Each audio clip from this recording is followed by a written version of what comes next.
오늘 현장에서 영상으로 예배하는 여러 모두에게 우리 주님의 사랑과 은혜가 늘 충만하시기를 주님의 이름으로 축원합니다. 참 힘들고 어려운 때에 우리가 삶을 살고 있습니다.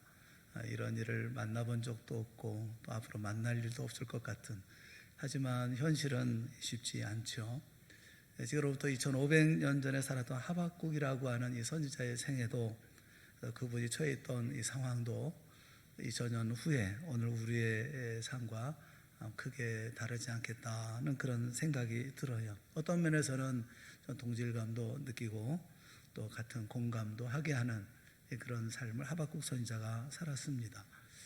사실 문명은 발달했지만 인간의 본질은 달라지지 않았죠. 또 역사는 변했지만 인간이 안고 있는 그 문제에는 하등의 변화가 없어서 그때나 지금이나 다 같이 똑같은 문제를 안고 씨름을 하고 있기 때문에 그렇습니다.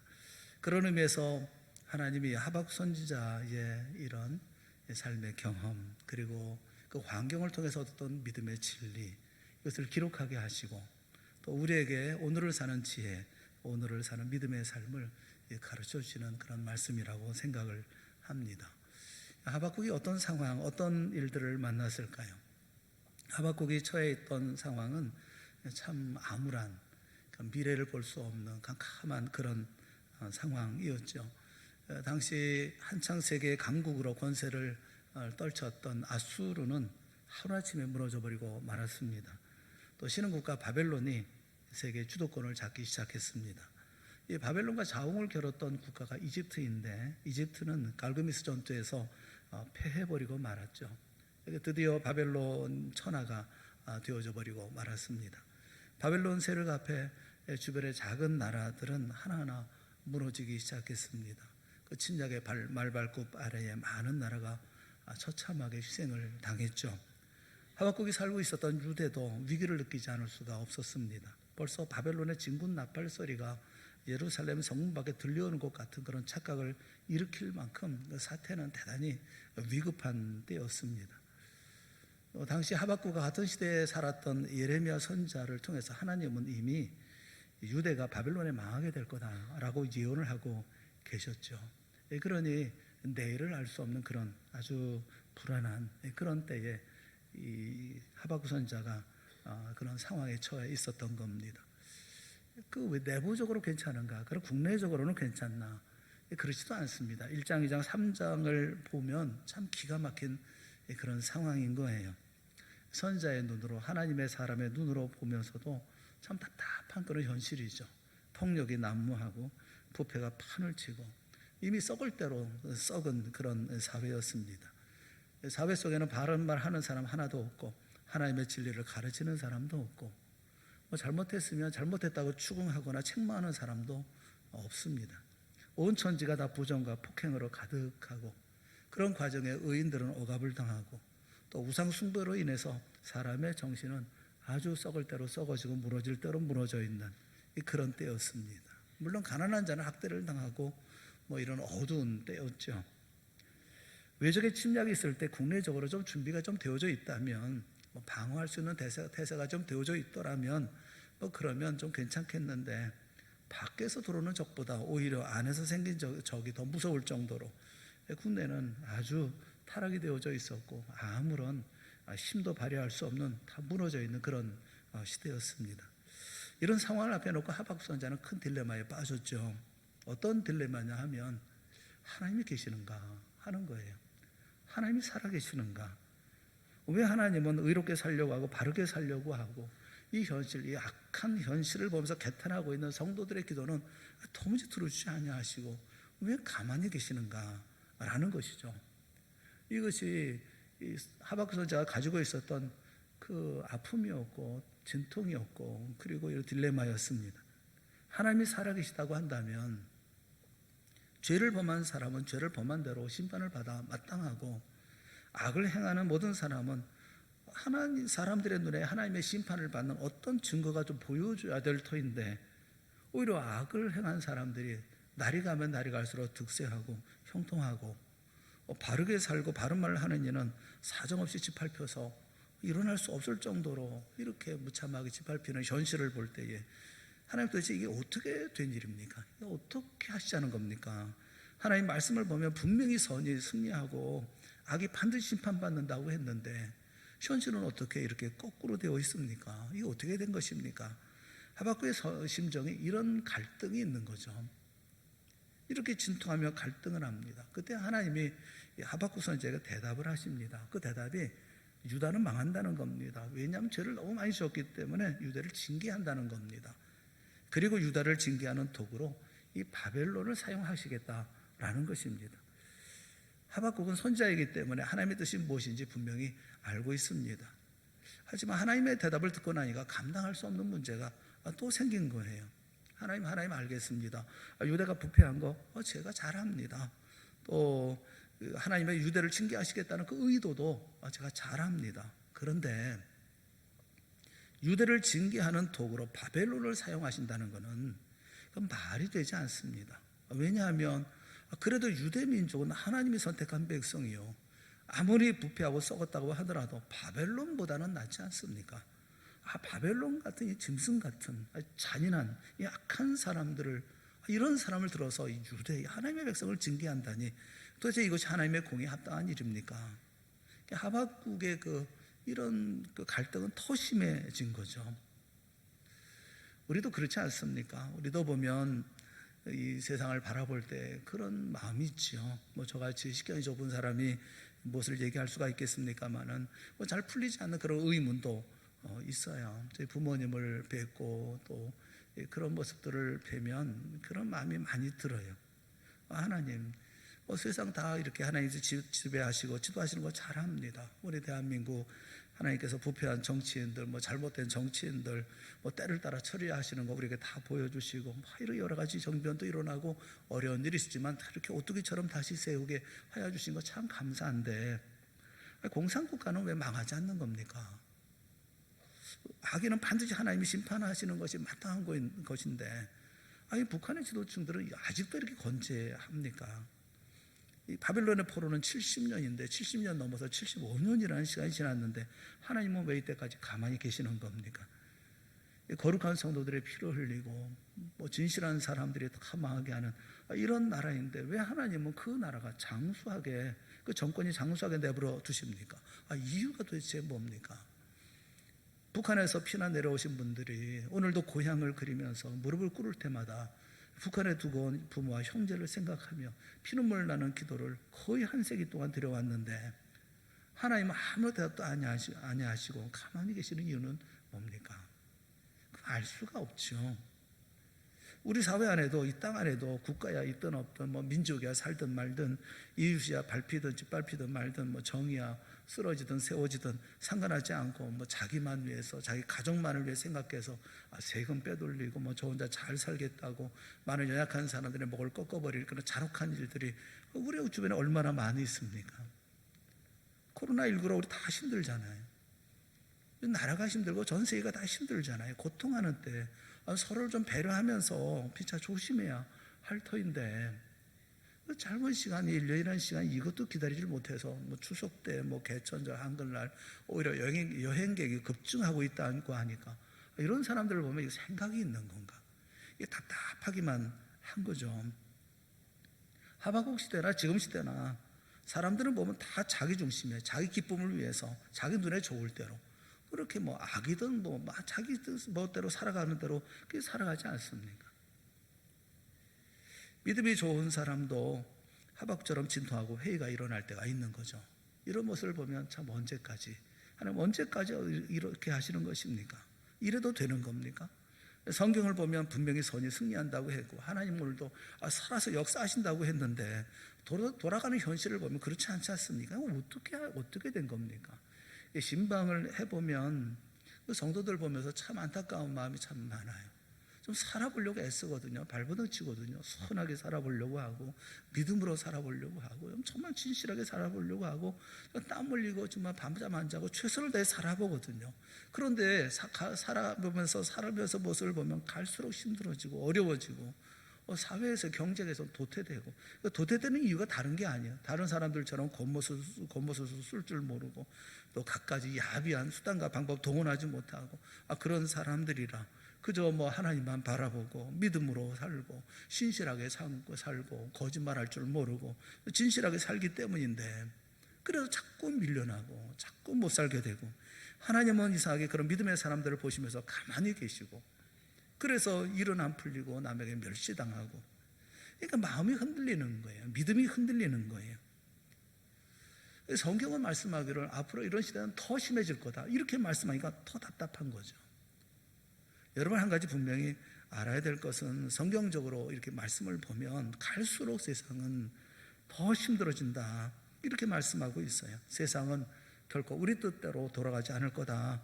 내가 바란 대로 모든 일을 잘 되지 않을 거다. 이런 세상 우리가 살게 될 거다, 그렇게 말씀하셔요. 마태복음 24장에 보면 제자들이 예수님께 질문합니다. 세상 끝에는 무슨 징조가 있사오리까? 세상 끝에는 어떤 징조가 있겠습니까? 예수님께 여쭤봐요. 그랬더니 예수님께서 대답하십니다. 이렇게 대답하셔요. 난리와 난리의 소문을 들을 것이다. 난리와 난리의 소문을 들을 거다. 그런데 난리 소문 들었다고 그게 끝이 아니다. 이게 끝이 아니라는 겁니다. 민족이 민족을, 나라가 나라를 대적하고 일어날 것이고 곳곳에 기근과 지진이 있을 것이다. 그러면서 하시는 말씀이, 그런데 이것은 재난의 시작일 뿐이다, 이렇게 말씀하셔요. 환란이 있고 죽음이 있고 미움이 있고 실족이 있을 것이고 거짓 선지자들이 많이 일어나서 많은 사람을 미혹할 것이고 불법이 성해서 많은 사람의 사랑이 식어질 것이다. 주님이 오실 그날이 가까워질수록 세상은 더욱 혼탁해질 세상이 될 거라는 겁니다. 사랑은 식어지고 악이 성행하고 의인은 입을 다물고 마치 하나님이 계시지 않는 것 같은 어둡고 암흑한 캄캄한 시대가 될 것이라고 주님은 말씀해 주고 있어요. 무서운 악이 세상을 지배하는 고통스러운 때가 온다고 말씀하십니다. 그러시면서 결론처럼 하시는 말씀이 마태복음 24장 13절 말씀에 보면, 그러나 끝까지 견디는 자는 구원을 얻으리라. 이 말씀이 참 마음을 참 힘들게 해요. 끝까지 견디는 자, 견디는데 끝까지 견뎌야 된다, 이렇게 말씀하고 있으니 얼마를 견뎌야 되는 건지, 어느 만큼 견뎌야 되는 건지, 그 시간은 얼마나 되는지, 참 이렇게 시대적인 상황의 어려움을 앞에 놓고 어떻게 신앙생활을 해야 되는지 참 답답하기만 합니다. 그래서 우리가 이런 시대를 살아가면서 분명히 말씀을 통해서 정립되지 아니하고 우리가 우리의 삶에 대해서 분명한 어떤 기둥을 세워놓지 않고 어떤 기준을 세워놓지 않는다고 하면, 그냥 되는 대로 산다고 한다면, 그럼 세상 사람과 똑같은 삶을 살 수밖에 없을 거라는 거죠. 하박국 선지자를 통해서 우리가 배우려고 하는 부분이에요. 이런 시대에 우리는 어떻게 살아야 할까? 이렇게 어렵고 힘든 시대에 하박국은 어떻게 살았을까? 믿음의 사람은, 신앙으로 사는 사람은 어떻게 살아야 될까? 하박국은 어떻게 했을까요? 문제를 안고 못으로 안고 그는 고민하고 씨름을 합니다. 드디어 2장 1절을 보면 그는 성루로 올라갑니다. 파수꾼이 파수하는 높은 성루로 올라갑니다. 하박국서 2장 1절의 말씀을 우리 한번 다 같이 한번 읽어보겠습니다. 시작. 내가 내 파수하는 곳에 서며 성루에 서리라. 그가 내게 무엇이라 말씀하실는지 기다리고 바라보며 나의 질문에 대하여 어떻게 대답하실는지 보리라 하였더니, 내가는 하박국이죠. 그가는 하나님이죠. 하나님이 내게 무엇이라 말씀하실는지. 하박국은 문제를 해결하기 위해서 이런 답답함을 해결하기 위해서 사람을 찾아간 게 아니에요. 정치가를 찾아간 건 아닙니다. 국제문제 전문가를 찾아가서 앞으로 어떻게 대처해야 할 것인가를 물어보지 않았어요. 하박국은 파수꾼이 파수하는 높은 성으로 올라갑니다. 그곳에 서서 하나님이 내 마음에 진통하는 문제에 대해서, 이 두려움과 이 근심에 대해서, 이 답답함에 대해서 어떻게 대답하실까? 내가 그 대답 듣기를 원하노라. 그렇게 기도하며 하나님의 말씀을 기다리고 사모했다는 겁니다. 사랑하는 성도 여러분, 하박국의 이런 태도는 오늘 우리가 배워야 할 태도예요. 여러분의 마음속에 믿음이 흔들리는 위기가 있습니까? 공포가 있습니까? 불안이 있습니까? 두려움이 있습니까? 마치 하나님이 살아계시지 않은 것 같고 눈과 귀를 하나님이 막고 계신 것 같고 토무지 캄캄하고 암담한 그런 자리에 여러분이 계십니까?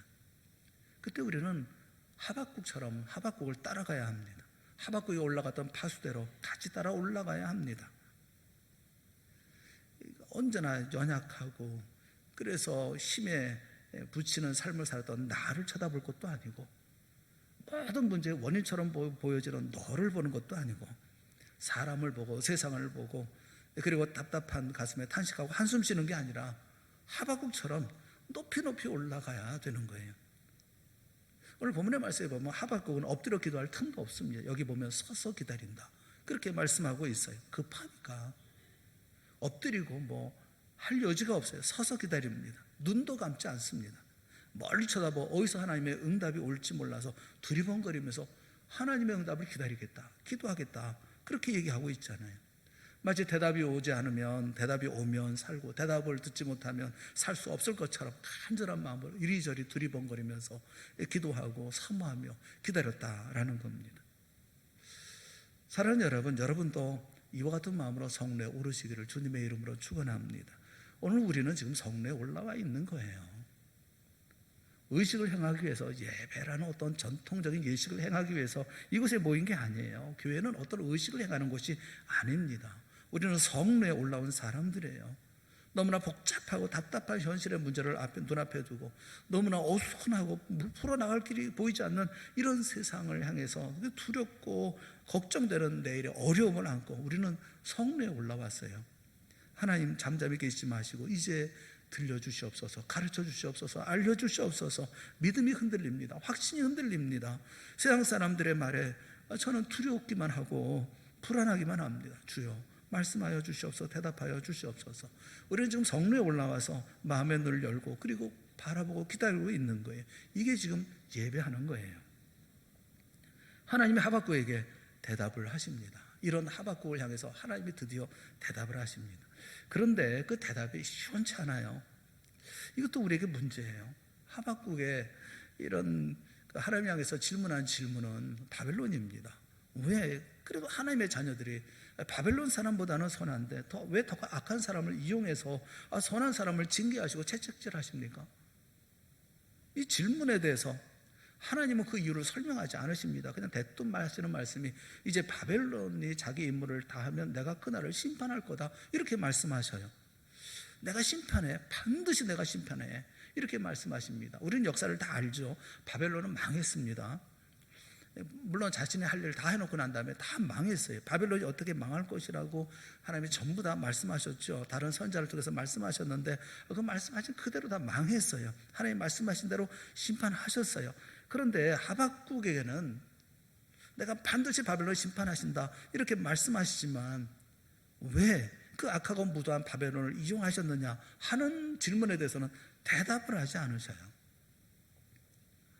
왜 이 사람들을 사용하는 겁니까? 라는 부분에 대해서 왜 바벨론을 포로로 끌려가야 되는 것이며 왜 이 사람들 밑에 들어가서 고생을 해야 되는 것인지에 대해서는 하나님 대답을 하지 않아요. 그리고 엉뚱한 대답을 들려주십니다. 그 대답이 뭐냐면 하박국서 2장 4절에 있는 말씀이에요. 의인은 그의 믿음으로 말미암아 살리라 라는 말씀이에요.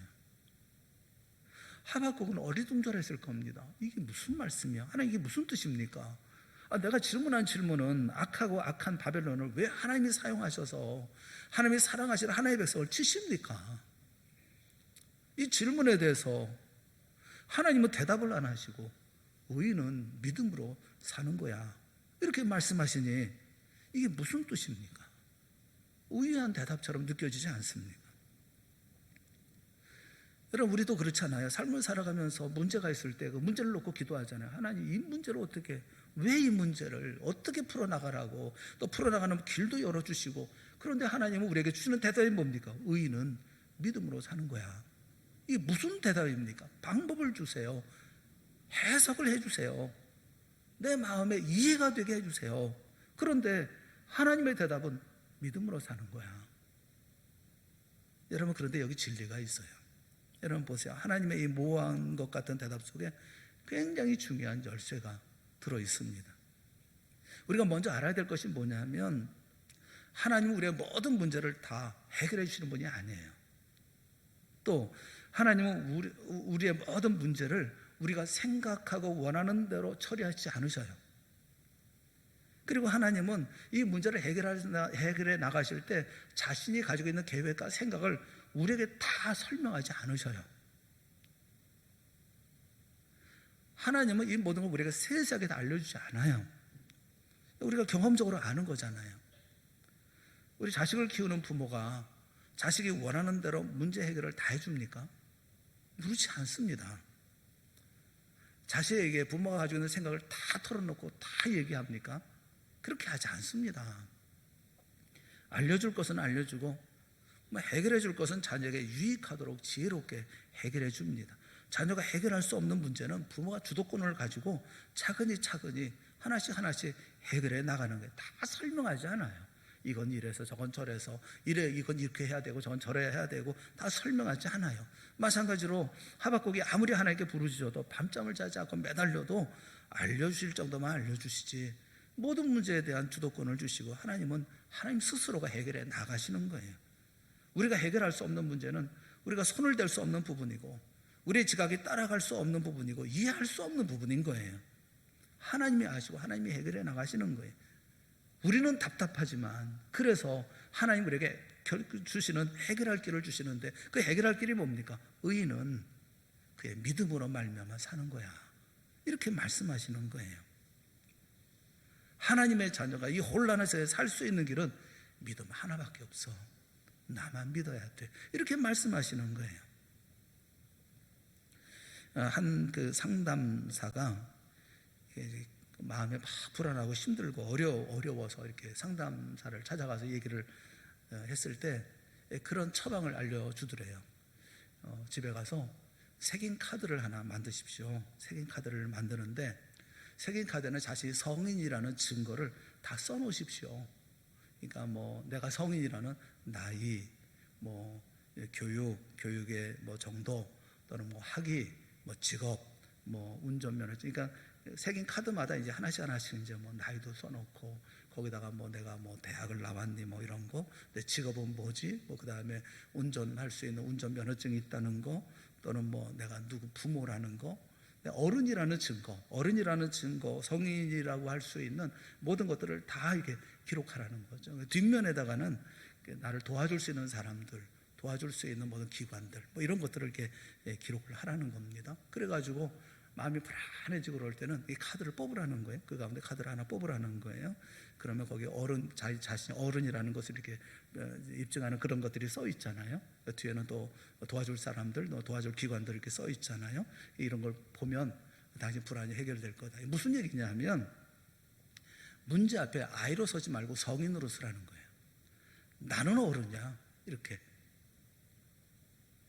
우리는 문제가 닥치면 다 애가 돼버리고 말아요. 어린아이가 돼버리고 말아요. 그래가지고 어떻게 해야 될지 몰라 동동동동 거리는데 우리는 어른이에요. 그럼 어른으로서 처신을 해야죠. 어떤 문제든지 어른으로 대해야죠. 근데 우리는 애들처럼 뭐 짜증 부리고 그냥 뭐 투정하고 불평하고 원망하고 이 말 저 말하고 그러고 있다. 그 글을 보면서 저는 그런 생각이 들더라고요. 여러분, 우리도 카드를 좀 만들었으면 좋겠어요. 뭐 저 같으면 뭐 목사 뭐 그런 것도 써야 되고, 그리고 또 뭐 교회 이름도 동산교회 뭐 이렇게 쓰기도 하고, 또 거기다가 뭐 나는 또 아빠 뭐 가장이라는 것도 쓰기도 하고, 그리고 넌 누구의 남편 뭐 이런 것도 좀 써야 될 것 같고, 그 뒤에다가는 거기다가 성경 말씀 이렇게 기록을 해서 이렇게 어렵고 힘들고 마음이 막 불안하고 그럴 땐 쓱 뽑아보면 내가 누군가를 알 수 있잖아요. 성경 말씀을 쭉 써서. 제가 말씀드린 게 뭐냐, 목사는 목사로부터 문제를 시작하라고요. 장로는 장로로부터 문제를 시작하라고요. 권사는 권사에서부터 문제를 시작해야지. 이거 평신도도 아니고 이게 뭐 초신자도 아니고 거기서부터 뭐 문제를 해결하려고 그러면 되냐는 거예요. 여러분, 우리가 누굽니까? 하나님의 자녀 아닙니까? 하나님의 택함 받은 백성 아닙니까? 우리 거룩한 백성 아닙니까? 예수님께서 생명을 바쳐서 생명을 버려서 구원해 주신 구원받은 사람들 아닙니까? 의인은 믿음으로 사는 거지. 모든 문제를 대할 때 믿음으로 시작을 해야지. 왜 형편없이 바닥부터 시작을 하면서 그렇게 힘들게 살아가느냐고요. 여기 말씀하고 있는 의인은 그의 믿음으로 말미암아 살리라 라는 말씀의 의미가 뭡니까? 첫째는 하나님만 바라보라는 거예요. 하나님만 바라보라. 혼란한 가운데서도 질서를 잡으시고 어두운 가운데서 빛을 비춰주시고 모순 가운데서도 분명한 목적과 일치되는 하나님의 섭리를 가지고 사행하시는 이 역사의 실체 되시는 하나님만 바라보라는 거예요. 이게 믿음의 첫 번째 우리에게 주시는 교훈이에요. 하박구가 내가 너에게 대답을 다 하네. 하박구가 내가 내 심정을 다 알지만 내게 이리저리 설명해도 너는 이해할 수가 없어. 또 내가 원하는 방향으로 문제를 해결해서도 안 돼. 그 모든 것을 내게 맡겨. 내가 살 수 있는 길은 모든 것을 맡아서 주관하고 결국은 선한 뜻대로 인도하는 나 창조자, 역사의 주인 하나님을 내가 전적으로 신뢰하고 바라보는 것이야. 너는 나만 의지해. 모순처럼 보여지는 속에도 나만 바라봐. 정치적인 혼란 속에서도 나만 바라보고 또 도덕적인 혼란 속에서도 나만 바라봐. 마치 하나님이 살아계시지 않는 것 같은 그런 절망 속에서도 나만 바라봐. 그러면 너는 살 수 있어. 이게 의인이 사는 방식이란다. 이게 의인이 그의 믿음으로 말미암아 살리라는 말씀의 의미라고요. 우리가 이런 자세를 취하는 것은 그렇게 쉬운 것은 아니에요. 하나님만 바라본다. 말은 쉽지만 하나님을 바라본다는 게 쉽지는 않아요. 내 가정에서 내가 분명히 어려운 문제가 있을 때 기도하고 그리고 내가 믿은 대로 되리라고 생각했는데 그게 되지 않고 전혀 엉뚱한 문제가 생겨났을 때 그 암담한 상황 속에서 내 모든 인생을 지도하고 인도하시는 하나님만 바라본다. 그게 쉬운 일이 아니에요. 쉽지 않아요. 누구나 소나기가 갑자기 쏟아지면 당황스럽고 흠뻑비를 맞게 마련인 겁니다. 그 와중에 소나기를 쏟아내는 그 구름 위에, 그 검은 구름 위에 그 태양이 있는 줄 우리 다 알죠. 구름만 뚫고 올라가면 태양이 빛나고 아주 맑은 하늘이 있지 않습니까? 그런데 태양 생각 우리가 하면서 그러면서 비를 만나요? 그냥 비를 피해서 이리 뛰고 저리 뛰고 뭐 물 운덕이 뭐 거기 만나면 뭐 불평하고 그게 인간 아닙니까? 그런 소나기 속에서도 구름 위에 태양을 생각하고 그냥 그래 지나가는 소나기 끝나겠지 이렇게 이 소나기 때문에 이러면서 편안한 마음 가지고 웃으면서 그렇게 이 소나기 맞을 사람이 몇이나 되겠어요?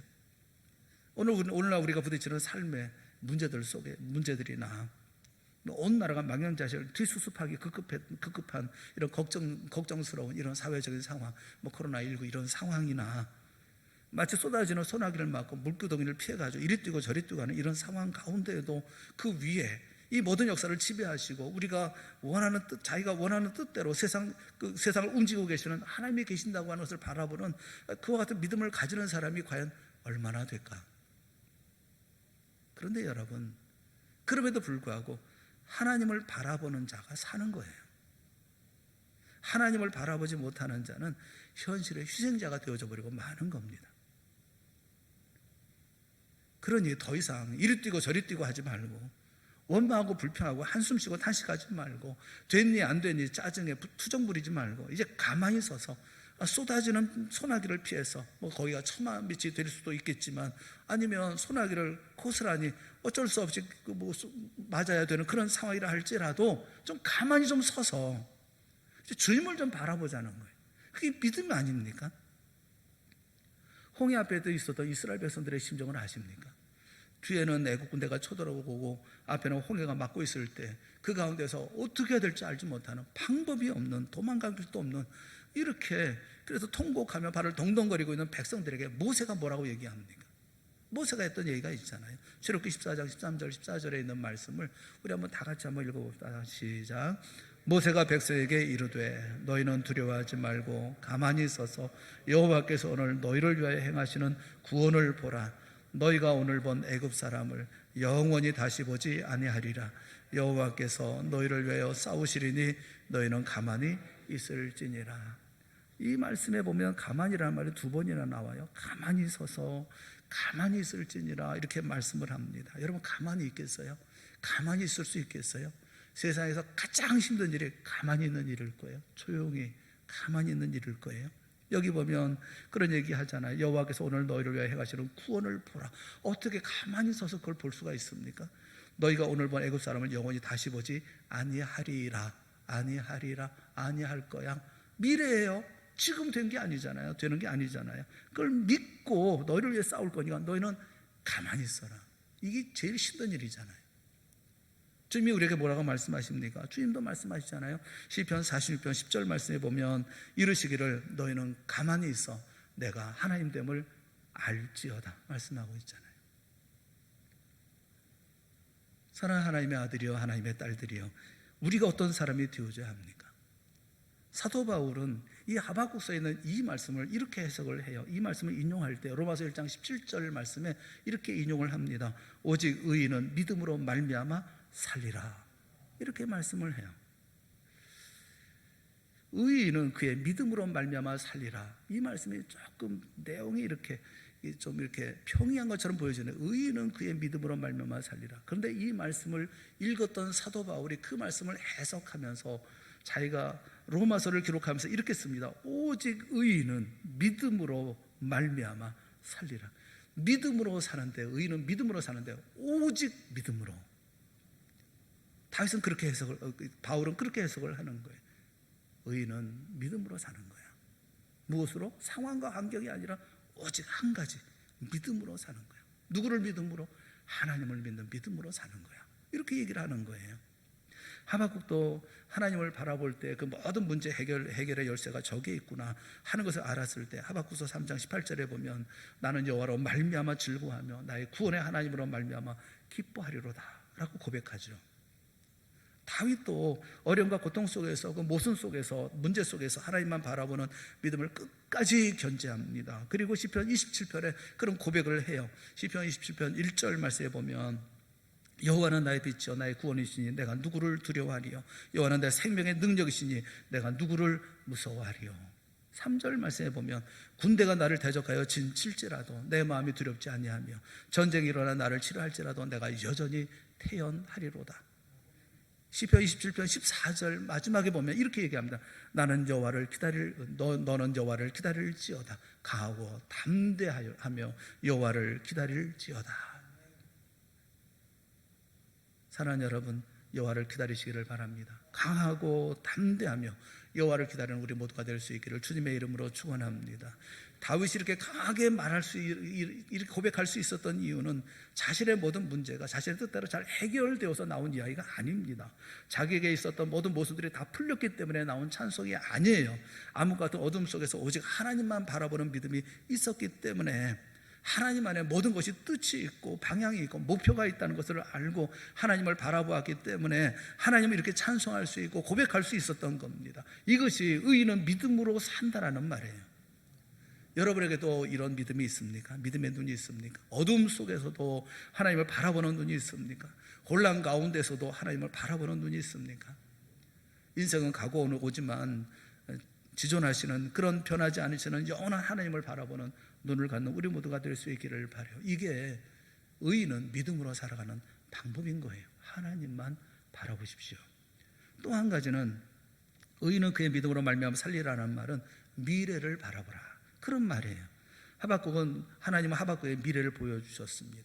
우리 하나님은 과거의 하나님이시고 현재의 하나님이고 미래의 하나님이시기도 해요.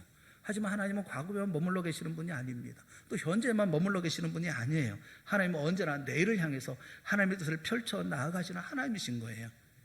하나님 우리의 눈을 활짝 열어서 저 산 너머, 저 강 건너, 그리고 바다 건너, 저 멀리 수평선 저쪽에 하나님께서 마련해 놓으신 아름다운 목적과 영광과 행복을 바라보게 하시는 분입니다. 하박국서 2장 14절을 보면 하나님이 하박국에게 비전을 주죠. 14절에 있는 말씀을 우리 한번 다 같이 보겠습니다. 시작. 이는 물이 바다를 덮은 같이 여호와의 영광을 인정하는 것이 세상에 가득함이니라.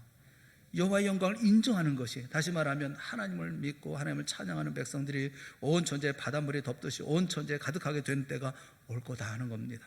그때는 바벨론도 눈앞에 없을 것이고, 그때는 세상에서 악을 행하던 사람도 존재하지 않을 것이고, 오늘 하박국 내 마음속에 무엇을 일으키는 모든 주변의 환경도 다 깨끗하게 청소가 될 것이고, 오직 여호와를 찬양하는 백성들만이 온 천지를 가득히 채우고 하나님을 모시고 사는 의롭고 영광스러운 나라가 올 것이다. 너는 그 미래를 바라보라, 이렇게 말씀하고 있어요. 사랑하는 성도 여러분, 지금은 이해할 수 없는 일들이 마치 물이 바다를 덮은 같이 여호와의 영광을 인정하는 것으로 세상에 가득하게 될 날이 옵니다.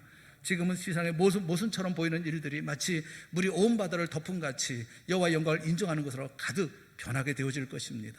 지금은 답답하고 억울하고 통곡하고 싶은 일들이 마치 물이 온 바다를 덮은 같이 여호와의 영광을 인정하는 것으로 모두가 다 변하게 되어질 것입니다. 그게 언제인지는 우리가 알 수가 없어요. 다만 우리 주님이 작정하신 어떤 때라는 것은 우리가 분명히 알고 분명히 믿습니다. 여러분에게 이 미래를 보는 눈이 있습니까? 이 믿음이 있습니까? 의인이 숨쉬고 살아갈 그의 믿음이 있습니까? 의인이 소망을 품고 여전히 찬송하며 앞을 향하여 주신 소명 감당하며 살아갈 그의 믿음이 있습니까? 하나님이 준비하신 영광스러운 미래를 바라보는 눈을 갖는 우리 모두가 될 수 있기를 주님의 이름으로 축원합니다. 우리는 장차 하나님이 작정하신 그 아름다운 영광의 미래를 바라보면서 우리는 삶을 살아야 되는 거예요. 어떤 상황 속에서도 모순 앞에도 굴복하지 아니하고 혼란 속에도 좌절하지 아니하고 항상 하나님과 미래를 향해서 눈이 열려있는 사람, 이런 사람이 바로 믿음의 사람이라고 말합니다. 난리와 난리 소문을 듣겠으나 아직 끝이 아니라고 말씀하셨어요. 민족이 민족을, 나라가 나라를 대적하여 일어나겠고 곳곳에 기근과 지진이 있을 것이라고 말씀합니다. 하지만 이 모든 것이 재난의 시작이라고 말씀하고 있어요. 우리 주님 예수님의 말씀이에요. 힘드신 줄 압니다. 한숨이 절로 나오는 줄 알아요. 나도 모르게 원망이 입술에서 새어나오는 줄 압니다. 저도 잘 압니다. 제가 잘 아는데 우리 주님이 모르시겠어요? 그런데 여러분, 이제 시작인데 이 모든 것이 재난의 시작이라고 말씀하고 있는데 앞으로는 어떻게 견디시겠어요? 주님 우리에게 말씀하고 있잖아요. 그러나 끝까지 견디는 자가 구원을 얻으리라 말씀하고 있잖아요. 잘 견뎌내는 여러분 모두가 될 수 있기를 주님의 이름으로 축원합니다. 잘 이겨내십시오. 믿음을 가지십시오. 의인은 그의 믿음으로 말미암아 살리라 말씀하십니다. 앞으로 더욱 혼란해질 세상을 앞두고 어떻게 살 것입니까? 어떻게 살아야 되겠습니까? 믿음으로. 우리는 믿음으로 사는 사람들이에요. 우리는 믿음으로 살 것입니다. 세상을 섭리하고 주관하시는 오직 하나님만 바라보시기를 바랍니다.